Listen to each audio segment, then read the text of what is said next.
accomplir mosala biso ya empire ima bango bazana posa ba grand Kasai ba posa ba nini mosusu na te selon bango balobi ke nota ba ko kangaye ba ko proposer ye azonga ya ko diriger na grand Kasai lokola président de la République mais ba kaboli Congo ekomi na biteni mitano wana skota Kabila ena proposition wana malgré bandimaki en tant que chef numéro 1 na bango muto a créé FCC et plutôt ninyango AFC bandimaka mais bazalaka vraiment d'accord te nanga zalaka d'accord te bozolanda bandeko balandi c'est ce qui arrive maintenant awa tozolo basikoyo ba effort na bango ba sacrifice nyonso bazalaki na kati ya kobunda kosala ça n'a pas tenu lelo ekomi sikoyo Kabila a commis bien ciblé pour être basilana na yembala moko boy bisanga na kati ya ba commentaire on est en direct hein?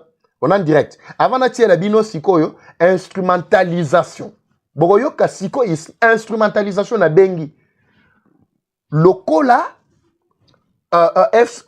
AFC oyananga azali ko créer makambo na yebisaka bino bokoyoka ngo na audio lelo bokoyoka na audio bokoyoka na audio a makambo na yebisaka bino oyo ya ka nani ya ba journaliste oyo bazo futa bango ba $10 base bokoyoka ngo ati bazo kabola ba $10 pour ko endormir la population bokoyoka position muto azu position ko zolo banakanda azolo banakanda zo ganga on dirait bande ko mataba j'aime plus de 1200 déjà en direct mais ba j'aime exaté merci beaucoup bandeko balandi bon mataba j'aime très peu parce que nous avons un risque que nani ninyo e kata na poso ke kata ni ko pesa passe la deuxième partie lelo exaté lelo ya dimanche le 18 deuxième partie kozalate kozala moi passe Yolande nangai yana deps Yolande onakoi merci pour na don na yo lelo to moni vraiment okoi ici lelo kanda mo ko sakanate zamba pambola yo merci beaucoup bolanda pe loboko lokolope yande la biso Yolande bon matsepe ba j'aime matama mingi plus de 1200 toke ba 1300 mais ba j'aime ezana se makani ba au moins déséquilibre wana moyen ba suggérer vidéo na batu mususu ezate Sotomati, j'aime, merci beaucoup. Et Mathieu Belé, ça va me donner un peu du poids que to katanate. En plus, to continuer facilement, il y a qu'à fournir bino information. Merci na j'aime na bino et matato stabiliser live. Bandeko Balandi, vous avez compris ce qui se passe. Avant, dans les canaba audio, on a coché la bino. Je voulais voir réaction d'abord. Il y a ba oyo bazana kati, il y a Goma. Parce que j'aurais appris que Goma a tozolo ba jeune bazali sous-souté. Oui, j'apprends que donc, baza soutien na sens ni, na sens que bakomi ko kidnapper, bakomi ko enlever bango tongo midi pourquoi? Bakoto na kozana mwasi no atana mbetu, bamemi yo bakena yo. De comment ya mwasi ya bisinga li papa Eva, awa bazo lokota mibali bazo kena bango. Ba tukuto lokota mobali moko wa tout ça. Yangai amikimeli awa akei bakote mususu akei pourquoi parce que bazo bon, c'est dimanche, hein? C'est dimanche. Apparemment, bon, excusez Bisso, par rapport il y a date, c'est comme si on n'a pas tenu compte vraiment, il y a dimanche 18 Bandeko Balandi. Ne vous en tenez pas rigueur, la technique n'a pas caprice comme Tongo Tozala quitté et puis ça qui est un peu moins en boutou. Très rapidement, moi-même, je peux déjà résoudre ce problème à partir d'ici. Et ça dimanche, Ezali Samedite Bandeko. Merci de votre patience et surtout tolérance. Très bien. Bon, mona, to tchaka likolo ana. Bon, moni, place wana, nde place to tchaka dati. Justement, pour nous permettre, bino boyeba, datu ezali, yam kolonini, tout consort. Voilà. A lobby ke awa bazana kati ya koboma tongo midi pourquoi. Bamsu bazolela awa lobby, babomi bandeko musu na kati ya pharmacie moko, baye pona kosomba kisi. M23 y a fongoli moto, abomi 4 abato. Sur place na kati ya pharmacie. Lelo tozolo ba aba oto 4 musu mutu bakei. A tozolo ba aba bazo enlever ba jeune bazo ken. Nyonso oyo nanga na Kabila, Katumbi, Kagame, kaka ndenge zawana bazalaki ko orchestrer justement dans le but ya kosilisa population bantu na utu nyonso bazana est pour être ba remplacer bango na batuti. Mais c'est déjà tokolo bandeni. Et donc, on déjà voué à l'échec complètement. Alors bandeko bazana Goma yango nazo senga gouvernement na biso na minute oyo na yoki pende komboko ya mwasi pa leli na munoko mboka lobi fati boza wapi. Moi je sais bandeko balandi mais ba o baza kolanda ngai ba yebite. C'est pourquoi j'insiste beaucoup auprès de l'autorité. Je sais déjà que le plan est déjà mis en place. Mais exécuter ce plan-là, le plus tôt que possible, plus tôt sera bandeko balandi et kozala bien, chers membres du gouvernement.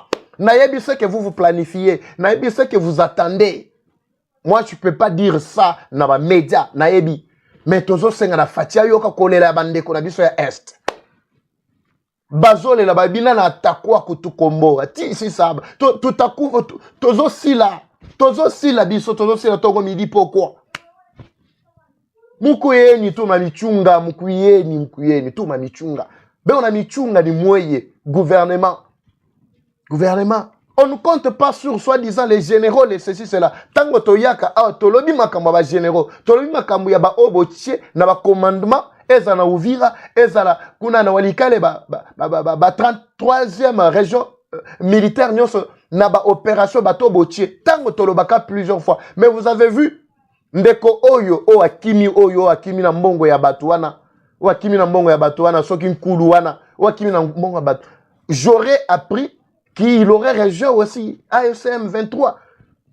Il fait partie, il y a Bazalé Kopé qui s'en va à donc non, tout ça, cessé le feu, et puis, bon, respecter, cesser le feu. Mais il était là. FARDC, soi-disant, Mokondi. Akimi Nambongo, il y a militaire. Akimi Akeyou, et puis, à qui rejoindre AFCM 23. J'aurais appris. Mais ma kamongo tolobarango plusieurs fois, Batubalinga Koyo Kate. Je sais le plan que le gouvernement est en train de mettre en place, mais je ne veux pas dévoiler le plan ici. Ici, c'est justement pour encourager la libération, c'est pour bientôt. La libération, c'est pour bientôt. Nalingibo yoka binoboko, soi-disant les libérateurs. Boko yoka, tata oyoton azo utilisé pour attaquer nanga, pour attaquer, tu sais qu'il faut attaquer, mais azamutu ya AFC M23. Mais à la fin, boko yoka, nenga bazo kabola kanyaka. Tozo kena bino, toza na Goma. Bimba Bileja, c'est pour cela qu'on est là. Bimba Bilej, merci de votre fidélité. Naotie Rabino Awa, ne vous en faites pas, Natien a expliqué Bozo Yoka parce que ça n'a Swahili. Mais bon partagez, vous m'attiapez like, matamo mingi. Bon partagez pour nous permettre, bande kwebele, bakota, na mulongo, balanda makambo, tout ça na kacha ope Sabino. Ba j'aime zaka na se makasi, ba j'aime nde mata. Vraiment. Bandeko balandi Macheza Tokos. Nangibo yoka awa binomoko. Bolanda na débat ezali na radio moko local. Et puis boko yoka ndenge bazolo bano autant $30 toujours réservé na radio. Tant on a vu ça bino, il y a beaucoup de médias qui ont été payés. Plus de 700 médias. Que ce soit au niveau local tout ça. Il y a un moment na bango na katia Goma lelo ba pesi bino information balusi information. Drone, il y a FARDC. Plutôt, FARDC n'est neutralisaki. Détruisaki drone, il y a AFCM 23. Balinga ba percé qu'on avait Uvira. Mais, tango babouaki information, na ba média, na ba yebisu bangono, bo troubler ba population congolaise. Bo yebisu bangono que non, et ça FARDC drone na bangonde, babomi hango et pas batu ya M23. Ba yebisu bango bongo. Bango baba lusi mbala moko epesi kipeleke c'est pesi déséquilibre epesi tension epesi mutu passe na ba congolais bakoyoka ka me ba drone na biso M23 zobo mandenga ni tout ça mais soki na yakate c'est pourquoi je viens si votre première fois ya Rolanda biso permettre soki na notikala ko s'abonner tezana batebele balanda biso mais il ne s'abonne pas au s'abonner au profiter pour opportunité ya Rolanda biso si on est en direct vous saurez qu'on est en direct. Si on veut faire, et là, on peut notifier. Et puis, on peut permettre, peut voisin, ou ya landa peut être alanda facilement, makambo te pe sakabande ko balanti. Nangina tikela binobo yo kaba audio. Pour na yo mtoza déjà abonné, tu n'as plus rien à faire. Mais yo soko tikala au s'abonner une bonne fois pour toutes directement au tikala équipe. Au tiepe na j'aime kuna, et ça permettre bisoto mata. Boyo ka binomoko. C'est moi. Je ne suis pas non plus de l'AFCM 23. Ce qui m'intéresse, je demeure acteur social de votre facture dans cette province, dans cette ville, et je ne défends que les intérêts de la police. D'abord ici, il a parlé en français avant qu'il y ait Kota na Kacha Lingala. Moutou Aza Oloba, Amos Bissimwa. Azali, Moutou ya M23. Mais Bokoyoka diversion d'abord. Bokoyoka temps, Oazako utiliser. N'habitez pas aux Holandangai. Bokoyoka nenga Zako utiliser temps moko. On dirait, Awapena, Boko comprendre comment ces gens-là, ils vont s'entretuer bango na bango. C'est pour cela que Memi, Ndjela Oyako Banda ko éliminer. Bah, Moussou Kati na bango. Nanga se décide ya ko éliminer Kabila. En même temps, d'abord, il voulait tourner Bakano na vers Kigali. Na Rolande la dossier, on a yeba, ba M23 balinga ba attaquer Kigali. En même temps, na ko comprendre que non, yepa sali armée na ye arc. M23 ezali à part. M23 ils ont menacé Nanga. Mais Nanga lelo a commis ko menacer pour aboma Kabila à cause de la Kinshasa makambo. Oyo ndeko oyo azali ndeko ya M23. Boyoki ton o azana kacha ko utiliser. Et je ne suis ni de l'AFC, je ne suis de ceci, c'est là. Je demeure acteur politique, acteur social, acteur ceci, c'est là. Kila mutu, chacun peut suivre son côté où il veut. Yem tozoloba. Mais pourquoi on a souka, il y a ba déclaration na ye awatango et monsieur Kosila. Tozo ki occasion ya kozua maloba oyo. Ne vous en faites pas. Tozo na pona ko éclairer bino. Ce qui m'intéresse, ma réalisation en faveur de la population de ma province, de ma ville, de ma commune, de mon quartier, de mon avenue, de tous les pays qui est aujourd'hui dans la rue, et que le peuple congolais profite des ressources que Dieu a mises dans ce pays. Qui doit réaliser ce qu'il est en train de nous relater? Nani? Alors qu'il n'est ni pour M23 parce que AFC M23 bangon de Bazana Goma. Bokoyoka a ndenga zo attaquer pe Tshisekedi parce que Tshisekedi nde azali mokonzi mboka mobimba. Mais il y a zolo bakeno ce qui l'intéresse et ça ba réalisation en faveur ya sa population. Réalisation les outa na pouvoir ya nani. Il y a ba AFC ou bien pouvoir. Boko mona ke batona baloba makambo bazana mitute. Batika ba cerveau likolo ba 5 10 dollars 15. Bokoyoka ba mbonga ba 10 dollars wana ya carburant. Likolo ba 10 dollars. Trahison bozo mona na goma wana. Ezambongo ebelete. M23 bazana mbongo te. Ezambongo ebelete ba 10 dollars ba 5 dollars. Naba manipulation et instrumentalisation, c'est tout ce qu'ils ont là-bas. Contient sentiment ya burebure utalalia mai na watoto Felix wanauza maaveni zote, watoto ya Nanga wanauza fasi yote, bakazimia wanauza fasi yote. Na uko analalamika tu. Et ici, vous pouvez venir pour la tendance Moutousongolo Pakala, oyo défendre batoto bandeko ya Fabana plutôt ya Fachi, ya Felix, ba sombi ba mapango ba sombi so banzela nyonso o bomoni ba sombi. Mais yo oye olaleli makepola nenge tolobaka olaleli makepola olaleli yango pena ozeli ke no erobimisa basoso me barobima te mais makepola. Mais non n'importe qui gouverne à travailler pour l'intérêt de la population. Le contraire ni ma distraction ni sentiment inutile ni kujizika tu ni kusema sema ya ujue au moment où c'est que nous voulons ou quoi na voyageur on zingine maïchi. On a jusqu'à comprendre que ce pays a des responsables à la hauteur de leur. Voilà, merci. Merci, monsieur Matunguru. Bolandi, Menasou Kande Koseksabiso, ça va vous surprendre. Koseksate, mais ça va vous surprendre. Vous allez comprendre que tant on appelle ça la révélation awa, et les aliments makambo bakoko yebi sabino na ba chaîne mususute. Tozwaka risque. Parce que batuana baza batumoko sans cœur, sans mitema. Tango tokendaka na bazone na bango wana ba respecta biso te que non toza ba journaliste non baza sans cœur bolandi mena otikela bino boyoka tina suka to oyo boyokaki o babandaki nango yandeko Amos Bisimo o atuko tomboka awa tozokende mais ba o baza na Goma ba yebi très bien. Sylvestre, merci pour la participation dans cette émission. Amos Bissi, moi, nous vous remercions pour la participation. Je vous remercie aussi, Mozigui Wapassia, pour la participation. Lit Bissi, moi, tu peux perdre. Merci de votre présence. Je le perdre qui vous remercie. Voilà, nous sommes honorés. Devant la présentation, j'étais à Kili de Rindo Pascal. Du côté de la technique, la mise en onde était assurée par Gilbert KTT. Nous étions dans ce studio avec le bourgmestre de la commune de Kadutu, Maître Casimir Biamungu. Nous étions avec Hamza Rotega. Nous remercions les auditeurs de la radio Fan FM. Nous remercions David Radio Fan FM.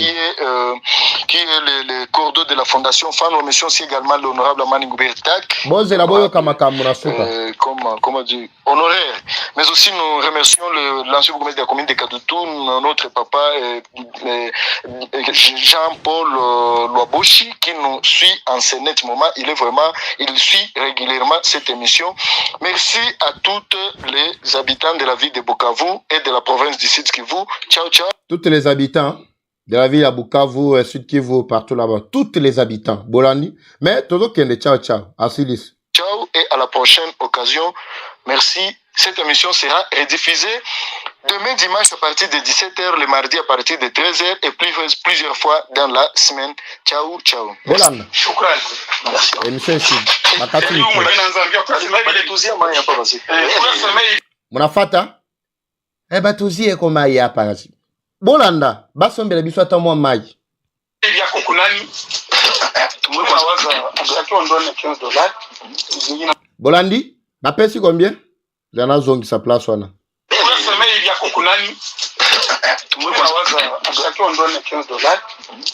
combien de dollars? 15 dollars. Bandeko balandi makambo na yebisaka bino il faut ondimela ngai esilite tokei c'est 100 dollars, on est 6. Combien? C'est 100 dollars. On est 6. 100 dollars. 100 dollars. Hein? Est-ce que vous avez un lobby? Et monsieur Sili? Ouh! Na évité ce qui ba technicien ou ana ba résoudre problème hein. Peut-être ba on a pena ba résoudre problème. Ba on enregistrer qui émission ana. Ba résoudre problème. Bati qui paraît-il micro moko tikalaki paraît-il. Merci beaucoup Master Nangai.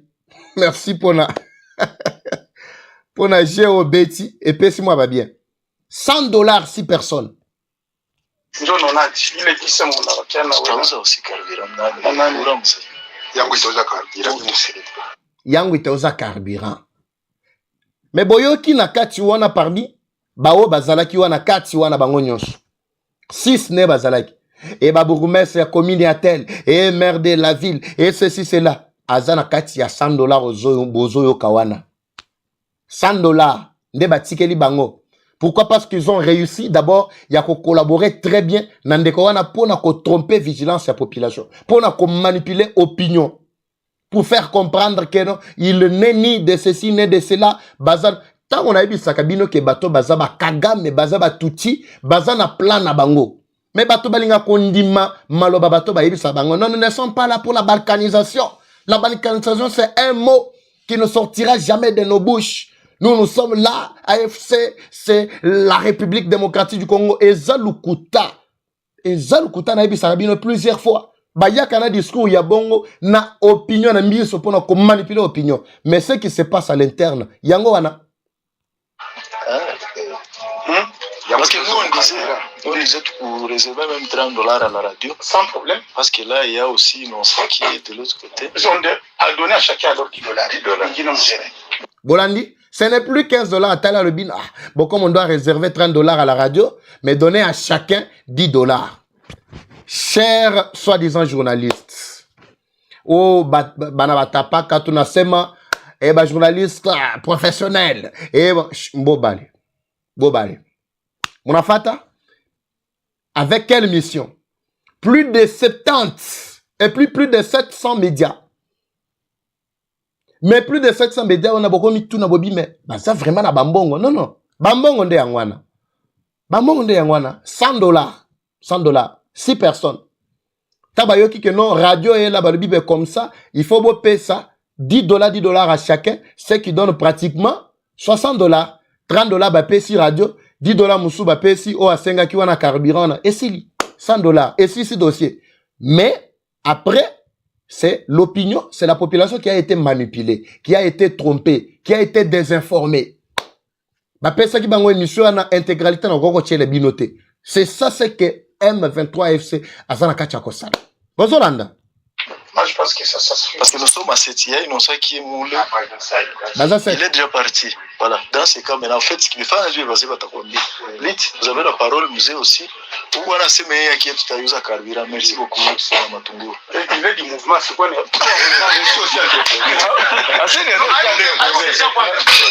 Tous les gens du mouvement,